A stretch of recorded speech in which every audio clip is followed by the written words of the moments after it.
Good morning and welcome back to our early morning show right here on CNC3. And of course, it's the Spotlight segment. Every Friday morning, we delve into the world of sport, all the issues, all the highlights, all the replays concerning your world of sport. We try to cover it as extensively as possible. And of course, over the past few months, the Olympics was the main focus. Of course, our athletes and our Paralympians as well going off to London and really representing Trinidad and Tobago well.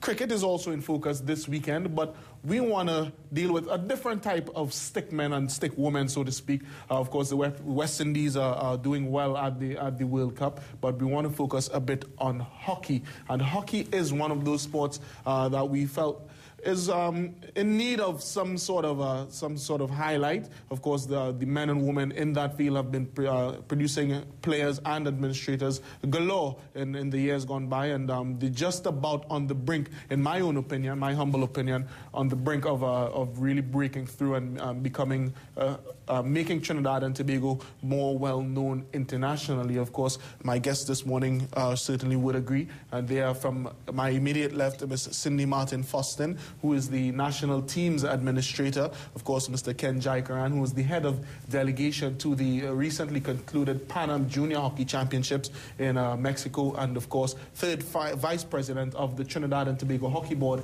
Mr. Garth Batiste. Welcome to you all. Thank you. Thank you. Let me start immediately with Mr. Jaikaran Singh, because these two young teams did pretty well at the recent junior championships for Trinidad and Tobago. Of course, our men and women's junior teams, the men placing 5th overall, the ladies finishing 8th overall. Just tell us a bit about what you saw there in terms of our competitiveness against some of the other teams, the better rounded teams as well in this Pan American region. Well, I think the first thing that I need to observe is that there's a wide range of skills and competencies. So at the top of both men's and women's divisions, Argentina and Canada were far and away the two superior teams, and in a sense it's fitting that these two teams contested the final in both men's and women's division. At the other end of the scale, you had a number of teams who were participating perhaps for the first time. In the men, we had Guatemala, for example. We had people who are perennially fairly weak, like Puerto Rico and so on, in some of the divisions. The Trinidad and Tobago teams occupied that bunch in the middle. They were one of that bunch in the middle, which conceivably tend to move up and down depending on how they perform at a particular stage in time. With respect to the men, I believe that in retrospect, we ought to have been in the 3rd and 4th playoff because our team did perform very well. Our boys were well prepared. In terms of the women, I think that because of the mix that we went with, there were quite a number of younger players, inexperienced players, and so on. The team ended lower than it ought to have come. Perhaps 6 months from now, that same team could probably do much better in the same competition. It's particularly concerning to me, and I'm sure others in the field and who look on at the sport of hockey. Why or are we in any position to achieve that consistency that we like? You mentioned that the ladies in particular, they ought to have finished higher. The men as well, as you mentioned, in retrospect, should have been in the 3rd and 4th place. Why can't we achieve, or why aren't we achieving that consistency to go to these competitions and make it known or a bygone fact that Trinidad and Tobago will be featured among the top 4? Well, that's a difficult question to answer in a sense, because it really that question goes beyond hockey. That's a broader perspective. Why do our athletes, or so few of them, make that quantum leap into the upper levels? We've had 1 or 2 hockey players that have done very well internationally. I mean, Quan Brown, for example, is a famous name. Wherever you mention Quan Brown's name in hockey circles, everyone recognizes it. As a team, I think we're still working on building a team ethos. We're still working on building that focus, that commitment, that drive.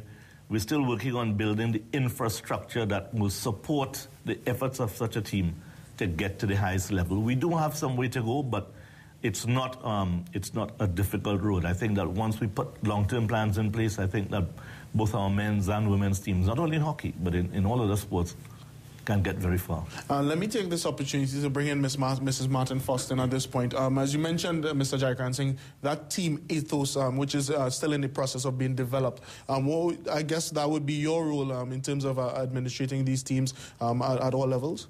Definitely, because what we have realized is that with both our younger team and our senior team, we need to have that facility to combine them as a team, with a team sport as compared to an individual sport. You know, you need to get that team dynamics, and it's difficult, especially with the women, because we have such a small fraternity in hockey. And then you have, hockey is not a sport that someone will say, I want to play. Mm-hmm. You either start playing it at a younger age, which is in school, and then you grow into the love of the sport. So sometimes the pool that we have to choose from is not very big, and it's a bit difficult to understand that sometimes you need to really, really try to nurture, and that's why we have this development program. So with the development program, which we are going into the schools and teaching this sport, and then bringing it onto a Saturday where we have an elite program, and then guiding them into the under 21 and then to the senior teams. That is assisting us in trying to keep that pool and keeping that consistency. But again, with so many other things, with children and with kids in school, you have exams, you have different things that you have to manage and kind of get the best weight. So then how difficult is that, fight to try and maintain that balance, to get people to buy into the fact that, hockey is a viable option as well as, academics? Well, like I said, we go into the schools. So we sell it there. We make it happy. We make a sport that people will enjoy.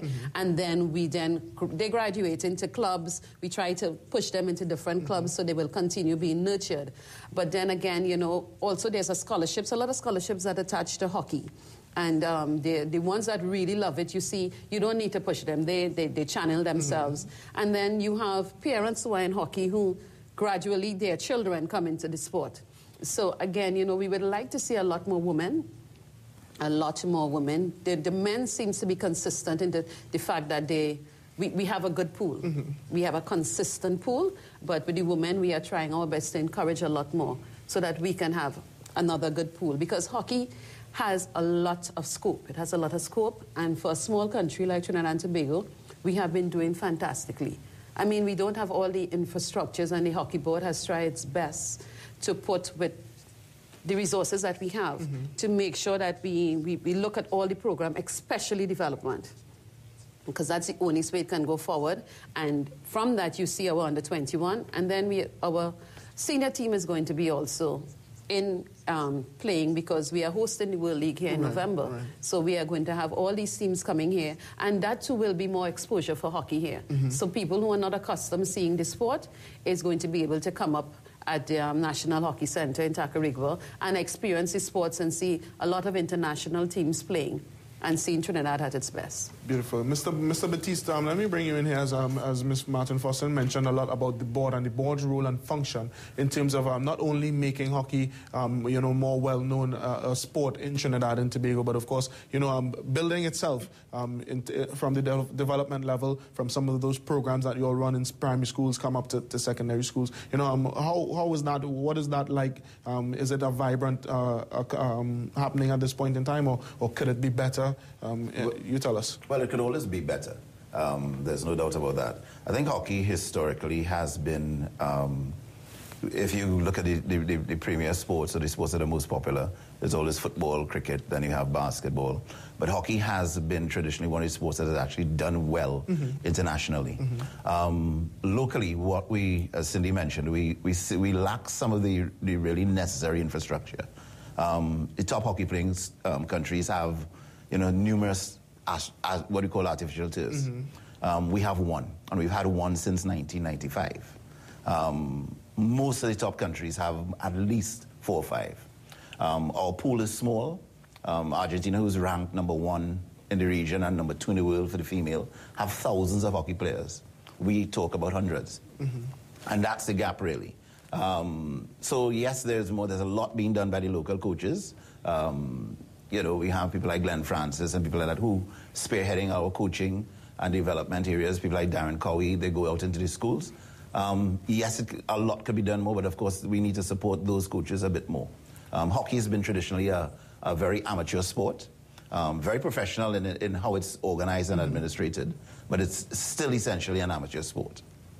So therefore, where we lack in numbers, as you would have alluded to in your statement just now, would you say that more should be done, or from the administrative level, in terms of putting that infrastructure in place, so that the small pool that we have, is more of an elite pool than we do have currently? Well, that is how we operate. We operate basically on an elite pool. We have a lot of players who have played overseas. Some of them have been on scholarships in universities, both in the States and in England. We have players who are playing out in Europe as well. So yes, we have a sort of an elite pool. We probably have about 30 to 40 players at any one time that we could choose from for a national team. And the idea is that we try and bring them up very quickly to a level where they can compete internationally. One of the things that we have noticed as well is, again, because of the preparation of say, national teams, a lot of teams out there who are doing exceptionally well have a lot longer period to prepare. They often go to pre-tours, so when they come to a tournament, they're actually so well prepared, they actually sort of almost continue that same gear. Our national teams tend to not get that sort of preparation because of the lack of funds, etc. I was just about to ask, what is that situation like? A number of team sports in Trinidad and Tobago suffer for lack of funding and other types of support. Does hockey suffer the same scenario? Well, we get tremendous support from the government. We really have to say we get a lot of support from the government. Yes, you can always ask for more, but there are always constraints with funding, etc. If we had more, then we would do a lot more. But really and truly, we get a lot of support from the government. So therefore, in that sense, if you had more, what could be done better, or in terms of developing some of our players? Well, certainly what we do is develop a cadre of coaches, of really international coaches. We have some coaches in the system, but again, we need more. And secondly, the infrastructure. We would need probably another 1 or 2 international turfs, because international hockey now is only played on artificial turf. And certainly then we'd then be able to go into the schools and, it can develop that base of players. So instead of having, say, 500 to choose from, you'll triple it. Right. Again, Cindy alluded to one of the things that we needed more women. Of course, you have the problem of once the women go off into school, they go into the universities, they come back, they get married, then you lose them from the system for probably about 3 or 4 years. Some of them don't come back into the system. So you want to develop that base of players so that at least you have more players to choose from. We are very naturally gifted athletes. People talk about hockey being one of the most difficult sports because it's hand-eye coordination, it's stamina, it's speed, it's fitness, it's a lot of skill. It's everything combined when you watch football and hockey and stuff. Right. We have got to world-level events. We've qualified for world-level events, both at the junior and senior level. So there's a lot for hockey to look forward to. There's a lot of history in hockey. And really, I think the future still looks very bright for us. Okay, beautiful. We have to take a short break right now. When we come back, we continue discussing hockey and its current state with my guest this morning. Stay with us.